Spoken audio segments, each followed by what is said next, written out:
Well done. Well done. Give each other a high five.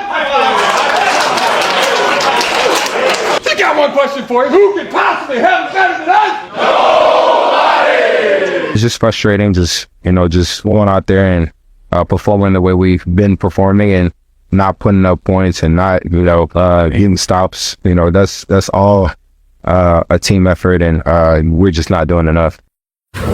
Rough little 5 days for the Vikings. They had their shot against the defending champs on Sunday, then travel, as Joe will talk about, for a tough game on a Thursday night and lose. What was your number one takeaway, or maybe one and two takeaways from last night? Football guys, please just protect Justin Herbert, because he is amazing when he has some time in that pocket. He was awesome last night of making things happen when he had to. On the other side of the ball, question marks about who the quarterback is. J.J. McCarthy. We saw last night from Carson Wentz. He was out there playing with one shoulder. I might have at some point said, hey, y'all go ahead and come get me. I'm going to go watch this game on the sideline. But J.J. McCarthy, he has to be the guy for them. There are no questions about that moving forward. Yeah, the question on the screen there, what questions were answered? There were two. It was about Herbert, and he's great. It was about the Vikings, and they're in trouble. And, Peter, I'm going to give you credit. Going back to the beginning of the season, you were talking about all the pressure on McCarthy and on Kevin O'Connell for the decision they made to let Sam Darnold walk away in the offseason and Daniel Jones and turn it over to the rookie. Now he's hurt, and now they look like something of a mess. And General Manager Kwesi Adolfo-Mensah, this is such a decision. They didn't expect Sam Darnold to play last year. It was supposed to be J.J. McCarthy, and Darnold was also supposed to play the Carson Wentz role as just a veteran backup.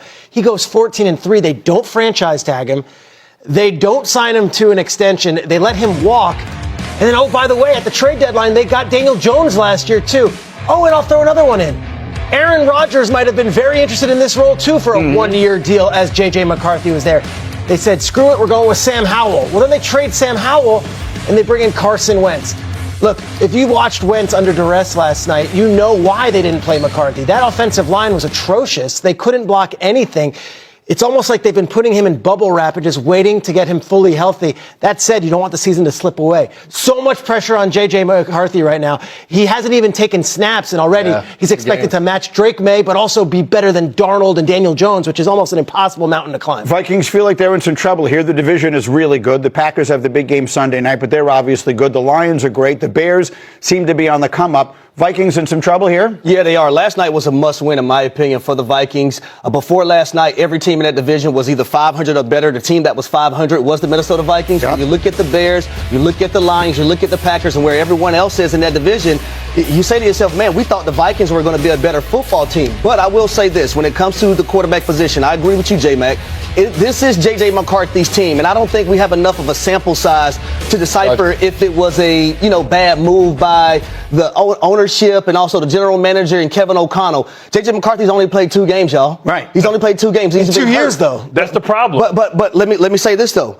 The bigger problem, in my opinion, for Minnesota is that damn offensive line. When you have the left tackle, right tackle, center, everyone hurt, you look at last week versus the Philadelphia Eagles. Carson Wentz was running for his life. They didn't get home to have 5 sacks, but last night, guess who did? They got home. The Los Angeles Chargers. And that offensive line was the biggest glaring thing that I feel like they need to fix right now. Well, Carson Wentz out there looking like Winter Soldier when you look at his left arm, you look at all the bandages and all the braces that he has on. But we knew that this was something that was going to be an issue. We thought that this was a Super Bowl caliber roster. They went out and they put the money to push all their chips into the middle when they brought in Hargrave, Allen, Kelly, and Freeze. We thought they were pushing all their chips to the middle. And for them not to make sure that they had a good quarterback or a good backup is malpractice, in my opinion. Knowing that you're going to push all your chips, that's a lot to put on anybody, let alone a rookie. So I think they're wasting away Jordan Jefferson in his prime Justin, and Addison's going to be up for free agency in a minute. He's going to be somebody that people want to get. This window was open for them, and they closed it themselves by putting all their faith in the rookie. But to your point, though, they didn't expect this offensive line to be this atrocious. Right. Like, remember, they made some acquisitions this offseason. We thought this offensive line was going to be a top 5 unit in the NFL coming into the season, but guys have gotten hurt. But you need it's been different. But you need a quarterback that when people go down, they can hold the ship up. You can't put that on a rookie quarterback. Basically, is what he is. We don't know what he is because he hasn't been able to be healthy, been able to be available. So coming off an injury, they should have made sure they had some insurance and make sure they had a backup plan in case he wasn't healthy or wasn't ready. On the flip side of this, Ronnie, can we put up A24, please, as I turn to Joe? The L.A. Chargers with a statement win. When healthy, they've been very good. They've been banged up, but look at their next 4 games. look at the percent chance that they win those. Even 55 is a big number, by the way these analytics work. 75 is a ridiculous number. So what does this tell us, Joe Fortenbaugh, about these LA Chargers right now? Keep in mind, you get the bye in between the Jaguars and the Raiders, which you guys played. You understand a bye in the middle of the season is probably the best time to get it. You don't want it early. You don't want it late when the season may be lost. This is the team to buy. For weeks, everyone's been talking about who's going to emerge in the AFC, who's going to challenge the Chiefs. Are the Chiefs going to challenge them? That sounds crazy, but they're already 3-0 in the division. And they beat They're 5-3. They got a chance to go on a run here, which isn't that far-fetched to say they could be 9. Post-game show alongside Maurice Jones-Drew. I am Rhett Lewis. Maurice, that is not the first L you will take for picks this weekend, but we'll see. Glad you started the week out on a positive note, or I guess I should say glad that I did. So here we go. Let's talk about this game here because it was bully ball by the LA Chargers. I mean, next door. You get both tackles back, and all of a sudden your run game is special. Over 200 yards rushing. 207. Look, Vidal comes out with 23 for 117. They're just getting downhill, moving guys out of the way, creating seams. And this is the Chargers. This is the Los Angeles Chargers that we saw in week 1.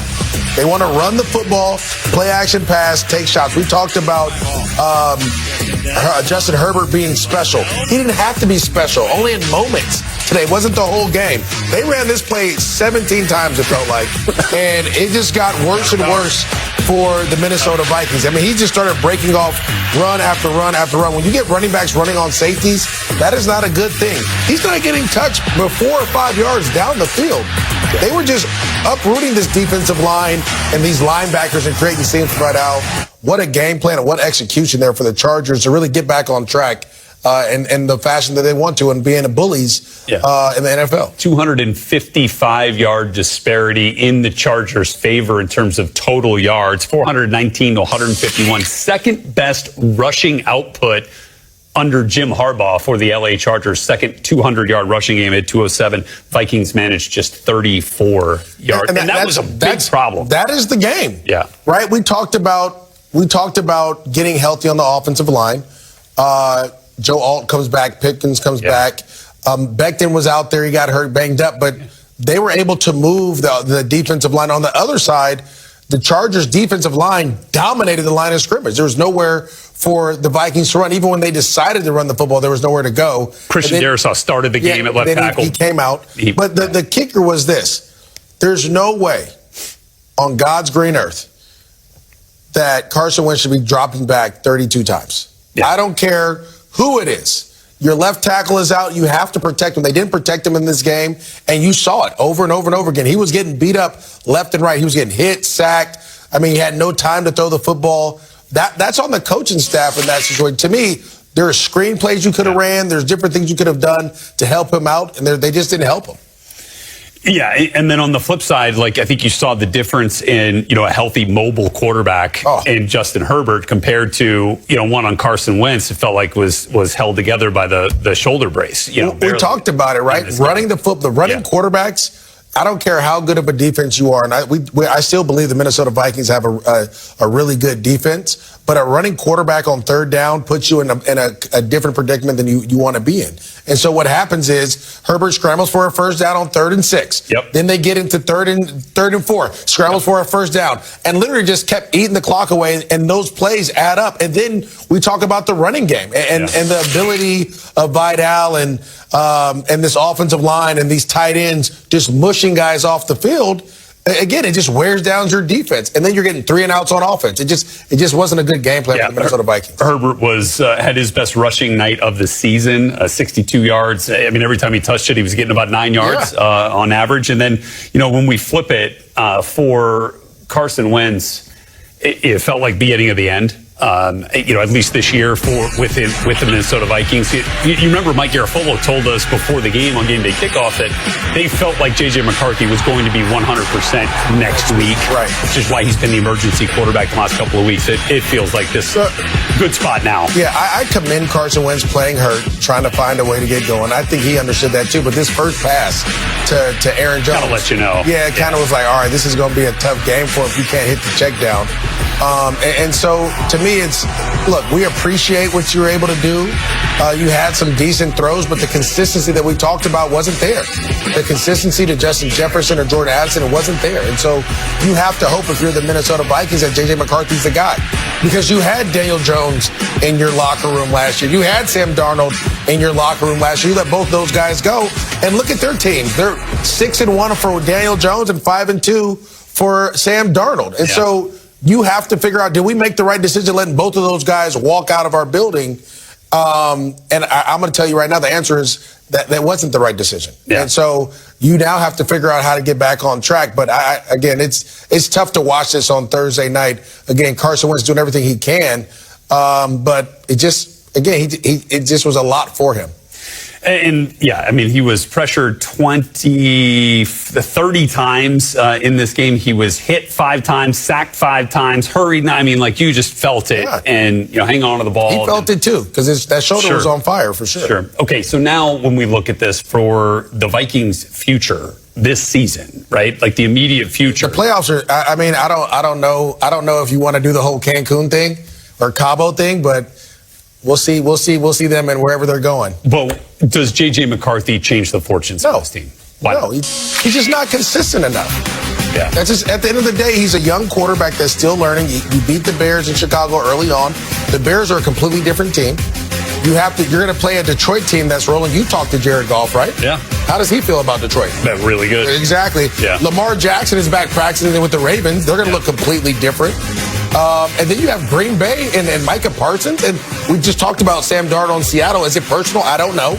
But I always wanted to beat a team that I left. Yeah. Right? And so, to me, I just think maybe next year they'll have an opportunity of him being able to play this year and kind of go. But this is just a tough. It doesn't get any easier in the NFL. That's the one thing about it. It doesn't get any easier, and you just have to figure out a way to get going. They may sneak out a win here or there, but I just don't think that they have the consistent play at the quarterback position enough to be able to win games. Well, look, they've already lost more games than they lost all of last year. No question. Right? They were 14-3 last year. I mean, it just tells you again, what this team can be capable of with quality quarterback play and with healthy offensive line up front. Total qualifiers for sure. But I think we're sitting here in this division. You've got Detroit playing really well. Green Bay, big one this week against Pittsburgh, but Green Bay starting to get a little bit healthier, it feels like, on that front too. When that defense is going, look out. So and sitting here at last place in the division at this point in the season, Chicago's playing better football. It's going to be a hard division to make some ground. We haven't even talked about the NFC as a whole, right? There's 3 teams in the NFC West that are 5-2. Yeah. You still have the Eagles and the Cowboys that are playing really well, right? Tampa down there in the South.